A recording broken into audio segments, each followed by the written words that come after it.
Parang ewan. Ang dami nito.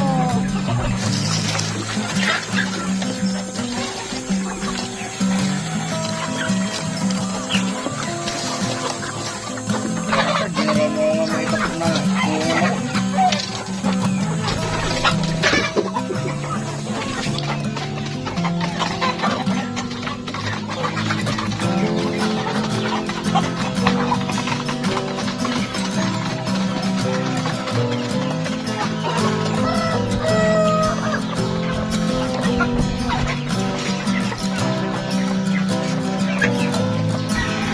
Ito naman si Mimi, nanganak ng kambal.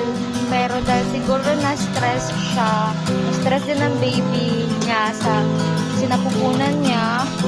Kaya nung paglabas ay may na sila. Ayun, hindi na nga sila nakatagal. Namatay na rin po yung kambal niya. Kaya yung, ayan, yung breast niya, hindi pa nababawasan. Grabe no, ang dami pang gatas niya. Hi Mimi, okay ka lang? Yun naman si Junior, anak ni Mimi. Anak ni Mimi din yan. Tapos ayun naman si Richard. Ayan, malaki yan. Yan, and Big Cooper!